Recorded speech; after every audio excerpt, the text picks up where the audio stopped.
Bom dia, amigos. Bom dia a todos. Mais uma vez aqui. Hoje o que me traz são algumas situações ocorridas nos últimos 2 dias. E o título do meu texto é Governar com o Fígado. Às vezes, em razão da enormidade de fatos que acontecem, principalmente nas últimas semanas, tenho em mente comentar e informar determinadas situações. Como disse, são muitos fatos, mas de repente tenho que mudar o assunto que abordei no momento que estou no computador para redigir o texto a ser lido no quadro aqui do contraponto.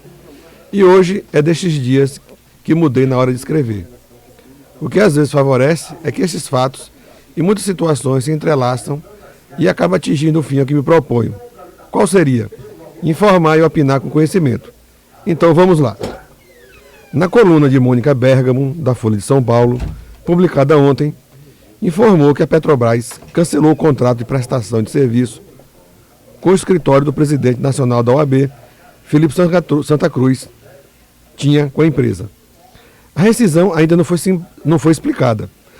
É sintomática, seja de qual ponto de vista se debruça sobre ele. Alguns mais afoitos diriam que, por se tratar de uma relação privada, compete à Petrobras fazer aquilo que lhe é mais conveniente para seus propósitos, contanto que não cause prejuízo e, portanto, seria normal no mundo corporativo a rescisão deste contrato. Mas, sem sombra de dúvida, e isso está mais do que evidenciado, é uma perseguição política.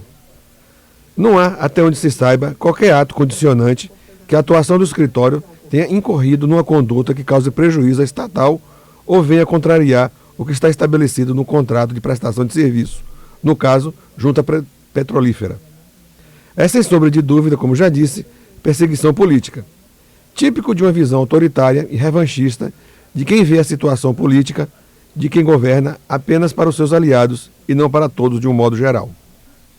Aparentemente, não há qualquer motivação para cancelar o contrato com o escritório de advocacia do presidente nacional da OAB. Apenas para ilustrar a estranheza do acontecido, no ano passado, foi vencedor de uma ação no TST que economizou para os cofres da estatal mais de 5 bilhões de reais. Bilhões.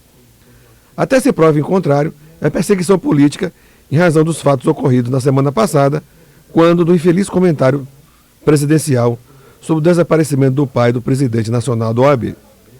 E o cancelamento do contrato se dá no mesmo dia que o presidente da República edita uma medida provisória desobrigando as empresas de capital aberto a publicar seus balanços nos jornais e, por sua vez, oferecendo o Diário da União a publicação de forma gratuita. Após a assinatura, disse o presidente, abre aspas, eu retribuo parte do que grande parte da mídia me atacou, fecha aspas. A publicação desses balanços é uma considerável fonte de receita da imprensa escrita. Do ponto de vista legal, a medida provisória contraria a Lei 13.818, sancionada pelo próprio presidente Bolsonaro em abril deste ano, que diz em seu texto que a partir de 2022, as empresas com ações na Bolsa de Valores teriam seus balanços publicados nos jornais impressos, de onde se situa a sua sede, de forma resumida, e o complemento deste balanço nas suas versões digitais. A medida provisória editada vai de encontro, como disse, à lei recentemente promulgada. É daqueles casos que muito provavelmente será derrubada no Congresso Nacional ou no STF. Se for derrubada a medida provisória, virão as desculpas padrão. Estão perseguindo a presidência ou foi um equívoco da assessoria. Essas duas situações é o exemplo mais contundente do autoritarismo na condução da coisa pública. Essas pequenas condutas somente atiçam os confrontos contra determinados segmentos da sociedade, quando, na verdade, o papel de um presidente da República é tentar evitar o dissenso e ser o polo aglutinador das boas práticas políticas. Quando parte para o confronto com uma tentativa de mostrar que está no comando de um país, ou simplesmente se não tem afinidade com este ou aquele extrato político-social, ou ainda por discordar de opiniões contrárias, não dá direito ao chefe do executivo se comportar como um déspota e, a partir disso, sair por aí dando canetada por mera vingança. Se assim age, a pequeno cargo que ocupa, pois fica parecendo chefe de torcida e não um presidente da República. As causas do autoritarismo brasileiro estão na crença de que um governo deste naipe está em busca de construir a sua própria história, concomitante na busca de um passado nacional dourado que na verdade nunca existiu, correndo atrás de uma narrativa mítica, sem levar em consideração os fatos e os dados do presente, que por sinal são desprezados, pois não se encaixam no seu projeto político. E os exemplos estão aí. Combater o INPE é um exemplo disso. Esta, inclusive, é o acertado pensamento da escritora Lilian Schwartz, em seu novo livro sobre o autoritarismo brasileiro, que eu indico a sua leitura aqui pela segunda vez.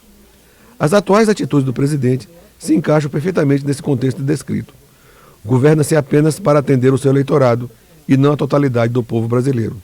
Ainda há tempo para mudar. Então essas duas situações ocorridas ontem e anteontem demonstram a forma como está sendo governado o país, né, pelo presidente atual. Ou seja, canetando àqueles que o enfrentam ou ele tem a contrariedade. Não é assim que se governa.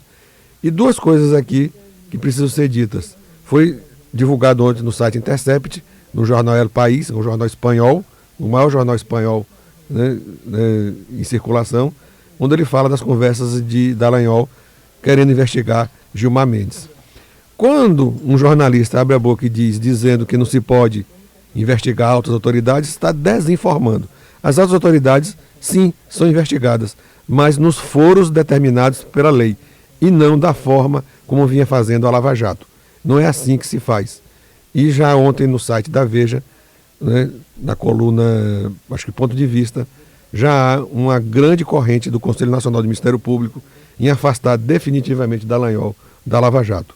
Então, amigos, o que eu tenho a dizer é isto e até a próxima segunda-feira. Aproveitando aqui, mandar um abraço para Rubi, a filha de Matheus, o meu sócio, que esteve doente, internada com uma infecção, mas já está em casa, né, curada já da infecção que ela teve. Então, um abraço a todos e até a próxima segunda-feira.